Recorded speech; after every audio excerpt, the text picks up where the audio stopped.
Muchas vidas, muchos maestros, Brian Weiss. 8.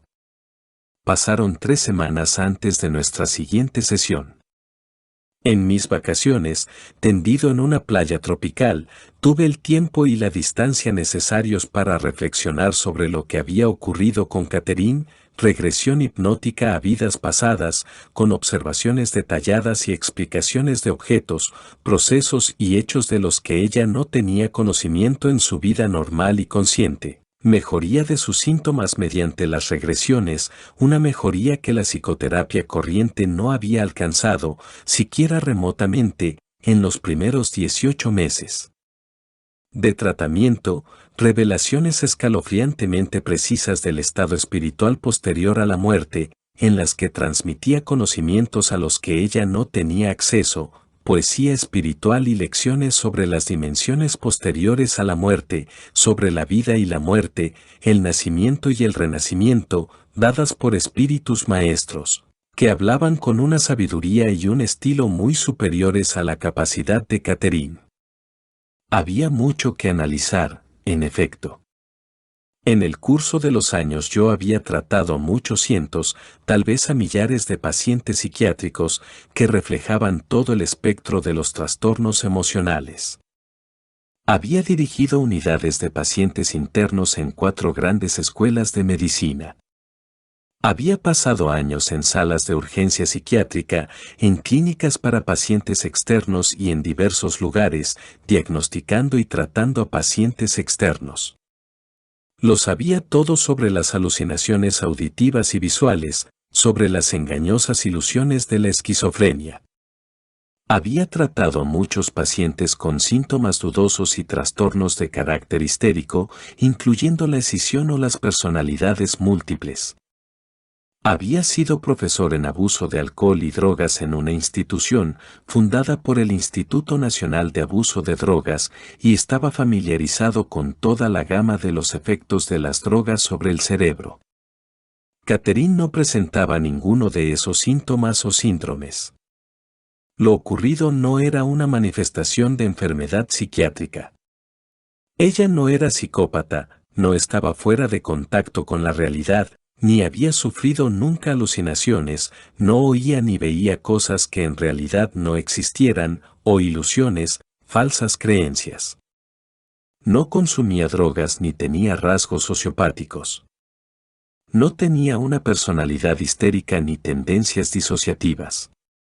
Es decir, en general actuaba con conciencia de lo que hacía y pensaba, no funcionaba con el piloto automático y nunca había tenido personalidades sin vida o múltiple. El material que producía estaba, con frecuencia, más allá de su capacidad consciente, tanto en estilo como en contenido.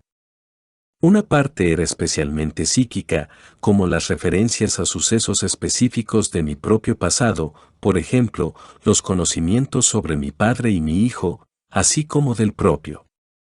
Exhibía conocimientos a los que nunca había tenido acceso ni podía haber reunido en su vida presente. Esos conocimientos, así como la experiencia en sí, eran extraños a su cultura y a su educación, además de contrarios a muchas de sus creencias. Catherine es una persona relativamente sencilla y honesta. No es una erudita, ella no pudo haber inventado los hechos, detalles, acontecimientos históricos, descripciones y elementos poéticos que llegaban a través de ella. Como psiquiatra y científico, yo estaba seguro de que el material se originaba en alguna porción de su mente inconsciente. Era real, sin lugar a dudas. Aunque Catherine hubiera sido una consumada actriz, no habría podido recrear esos hechos. El conocimiento era demasiado exacto y específico, estaba por encima de su capacidad. Analicé el propósito terapéutico de explorar las vidas pasadas de Catherine. Una vez que hubimos tropezado con ese nuevo reino, su mejoría fue enormemente rápida, sin necesidad de medicación. Existe en ese reino una fuerza poderosamente curativa, una fuerza al parecer mucho más efectiva que la terapia normal o los medicamentos modernos.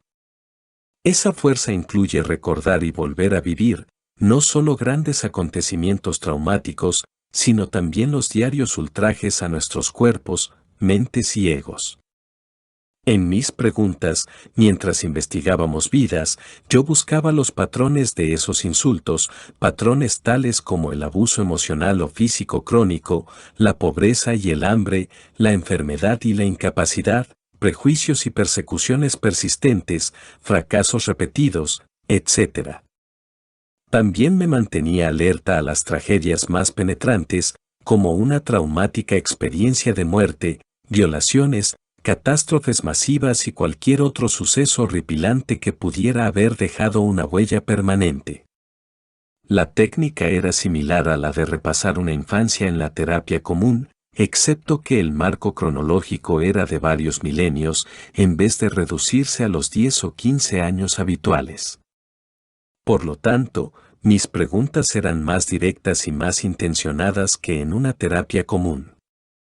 Pero el éxito de nuestra poco ortodoxa exploración resultaba incuestionable. Ella, y otros que yo trataría más adelante con regresión hipnótica, se estaba curando con tremenda velocidad. Pero, ¿había otras explicaciones de los recuerdos que Catherine guardaba de vidas pasadas? ¿Era posible que esos recuerdos le fueran transmitidos por sus genes? Esa posibilidad es científicamente remota. La memoria genética requiere el paso ininterrumpido de material genético de generación en generación. Catherine vivió por toda la Tierra y su linaje genético se interrumpió muchas veces. Murió en una inundación con su prole, también en la niñez y también sin haber procreado. Su reserva genética terminó sin ser transmitida. ¿Y en cuanto a la supervivencia después de la muerte y el estado intermedio? No había cuerpo ni material genético, ciertamente, sin embargo, sus recuerdos continuaban. No, era menester descartar la explicación genética. Cabía la idea de Jung sobre el inconsciente colectivo, almacén de toda la memoria y la experiencia humana, a la que ella podía estar recurriendo, de algún modo. Hay culturas divergentes que poseen, con frecuencia, símbolos similares, aun en sueños. Según Jung, el inconsciente colectivo no se adquiere personalmente, sino que se hereda de algún modo en la estructura cerebral. Incluye motivos e imágenes que surgen de nuevo en todas las culturas, sin necesidad de tradición histórica o propagación. Me parecía que los recuerdos de Catherine eran demasiado concretos para que el concepto de Jung le sirviera de explicación. Ella no revelaba símbolos, imágenes ni motivos universales, sino descripciones detalladas de personas y lugares determinados. Las ideas de Jung parecían demasiado vagas. Y aún quedaba por considerar el estado intermedio. En resumidas cuentas, la reencarnación era lo que tenía más sentido. El conocimiento de Catherine no era solo detallado y concreto, sino que estaba más allá de su capacidad consciente. Sabía de cosas que no había podido espigar de un libro para olvidarlas después pasajeramente. Sus conocimientos no podían haber sido adquiridos en la niñez y luego suprimidos o reprimidos de la conciencia de modo similar. ¿Y los maestros y sus mensajes? Eso llegaba mediante Catherine, pero no de ella. Y su sabiduría se reflejaba también en los recuerdos que Catherine guardaba de sus vidas. Yo sabía que esa información y sus mensajes eran verdad. Lo sabía, no por mis muchos años de cuidadoso estudio de las personas, sus mentes, sus cerebros y personalidades, sino también por intuición, aún antes de la visita de mi padre y mi hijo. Mi cerebro, con todos sus años de cuidadoso estudio científico, lo sabía. Pero también tenía un fuerte presentimiento. Veo vasijas que contienen una especie de aceite. Pese a la interrupción de 3 semanas, Catherine había caído prontamente en un trance profundo. Estaba sumergida en otro cuerpo, en otra época. En las vasijas hay diferentes tipos de aceite. Eso parece una especie de depósito, un lugar para guardar cosas. Las vasijas son rojas, rojas, hechas con algún tipo de tierra colorada. Alrededor tienen bandas azules alrededor de la boca. Veo hombres ahí, hay hombres en la cueva. Están trasladando los jarros y las vasijas de un lado a otro, para acomodarlos y ponerlos en cierto lugar. Tienen la cabeza rapada, no tienen pelo en la cabeza. La piel es morena, piel morena. ¿Estás tú ahí? Sí. Estoy sellando algunos de los jarros, con una especie de cera, sello la tapadera de los jarros con la cera. ¿Sabes para qué se usan los aceites? No lo sé. ¿Te ves a ti misma? Obsérvate. Dime cómo eres. Hizo una pausa para observarse. Llevo trenza. Hay una trenza en mi pelo. Tengo una especie de, una prenda larga. Tiene un borde dorado alrededor. ¿Trabajas para esos sacerdotes, para los hombres de cabeza rapada? Mi trabajo consiste en sellar los jarros con la cera. Ese es mi trabajo. Pero, ¿no sabes para qué sirven los jarros? Parecen ser para algún rito religioso. Pero no sé con certeza qué es. Hay un ungüento, algo en la cabeza, uno lo lleva en la cabeza y en las manos, las manos. Veo un pájaro de oro que me cuelga del cuello. Es plano. Tiene una cola plana, una cola muy plana, y la cabeza apunta hacia abajo, hacia mis pies. ¿Hacia tus pies, Catherine? Sí, así es como se debe llevar. Hay una sustancia negra, negra y pegajosa. No sé qué es. ¿Dónde está? En un recipiente de mármol. Ellos usan también eso, pero no sé para qué sirve. ¿Hay algo en la cueva que puedas leer, para que me indiques el nombre del país, del lugar en donde vives o la fecha? En los muros no hay nada, están vacíos. No conozco el nombre. La hice avanzar en el tiempo. Hay un frasco blanco, una especie de frasco blanco. El asa de la tapa es de oro, está como incrustada en oro. ¿Qué contiene ese frasco? Una especie de ungüento. ¿Tiene algo que ver con el paso al otro mundo? ¿Eres tú la persona que va a pasar ahora? No. No es nadie que yo conozca. ¿Este también es tu trabajo? ¿Preparar a las personas para ese paso? No. Es el sacerdote quien debe hacer eso, no yo. Nosotros nos limitamos a suministrarle los ungüentos, el incienso. ¿Qué edad pareces tener ahora? 16. ¿Vives con tus padres? Sí, en una casa de piedra, una especie de vivienda de piedra. No es muy grande. Hace mucho calor. El clima es caliente y seco. Ve a tu casa. Estoy ahí. ¿Ves a otras personas de tu familia? Veo a un hermano, también está ahí mi madre. Y un bebé, el bebé de alguien. ¿Es tuyo ese bebé? No. ¿Qué hay de importante ahora? Ve hacia algo importante que explique tus síntomas en la vida actual. Necesitamos comprender. No hay riesgo en la experiencia. Ve hacia los hechos. Ella respondió con un susurro muy suave. Todo su tiempo. Veo morir a la gente. ¿Gente que muere? Sí, no saben qué es. ¿Una enfermedad? De pronto caí en la cuenta de que ella tocaba nuevamente una vida antigua a la que había regresado en otra oportunidad. En esa vida, una plaga transmitida por el agua había matado a su padre y a uno de sus hermanos. Catherine también había padecido la enfermedad, pero sin sucumbir a ella. La gente usaba ajo y otras hierbas para tratar de rechazar la plaga. Ella se había sentido muy inquieta porque no se embalsamaba debidamente a los muertos. Pero ahora nos enfrentábamos a esa vida desde un ángulo diferente. ¿Tiene algo que ver con el agua? Eso creen. Son muchos los que mueren. Yo conocía ya el final. Pero tú no mueres por eso. No, no muero. Pero enfermas mucho. ¿Te sientes mal? Sí, tengo mucho frío, mucho frío. Necesito agua, agua. Creen que viene del agua, y algo negro. Alguien muere. ¿Quién muere?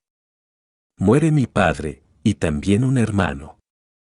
Mi madre está bien, se recobra. Está muy débil. Tienen que enterrar a la gente. Los entierran, y la gente se preocupa porque eso va contra las prácticas religiosas. ¿Cuáles son esas prácticas? Me maravillaba la concordancia de sus recuerdos, hecho por hecho, exactamente como había relatado esa vida varios meses antes. Una vez más, esa desviación de las costumbres funerarias normales la inquietaba mucho. Se ponía a la gente en cuevas. Los cadáveres eran conservados en cuevas. Pero antes debían ser preparados por los sacerdotes. Debían ser envueltos y untados con ungüento. Se los mantenía en cuevas, pero el país está inundado, dicen que el agua es mala. No bebáis el agua.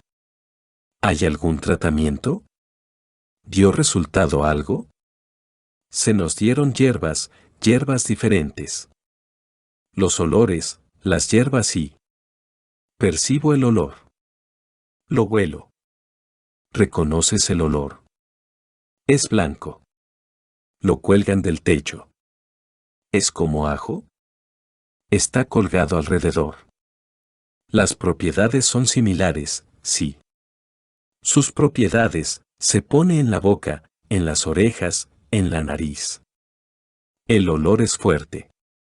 Se creía que impedía la entrada a los malos espíritus en el cuerpo. Fruta morada, o algo redondo con superficie morada, corteza morada. ¿Reconoces la cultura en que estás? ¿Te parece familiar? No sé. ¿Esa cosa purpúrea es una especie de fruta? Tanis. ¿Te ayudará eso? ¿Es para la enfermedad? En ese tiempo, sí. Tanis, repetí, tratando, una vez más, de ver si se refería a lo que llamamos tanino o ácido tánico. ¿Así se llama? ¿Tanis? Oigo, sigo oyendo, Tanis. De esta vida, ¿qué ha quedado sepultado en tu vida actual? ¿Por qué vuelves una y otra vez aquí? ¿Qué te molesta tanto?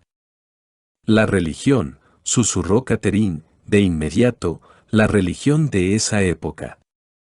Era una religión de miedo, miedo. Había tantas cosas que temer, y tantos dioses. ¿Recuerdas los nombres de algunos dioses? Dije.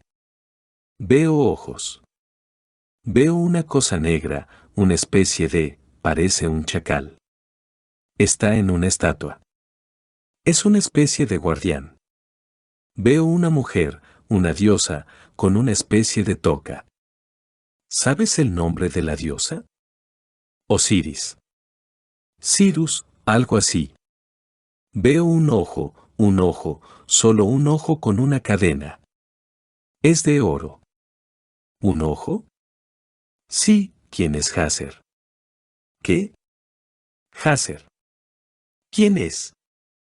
Nunca había oído hablar de Hasser, aunque sabía que Osiris, si la pronunciación era correcta, era el hermano esposo de Isis, la principal deidad egipcia. Hasser, según supe después, era la diosa egipcia del amor, el regocijo y la alegría. ¿Es uno de los dioses? Pregunté. Hasser, Hasser. Hubo una larga pausa. Pájaro, es plano, plano, un fénix. Guardó silencio otra vez. Avanza ahora en el tiempo, hasta el último día de esa vida. Ve hasta tu último día, pero antes de morir. Dime qué ves.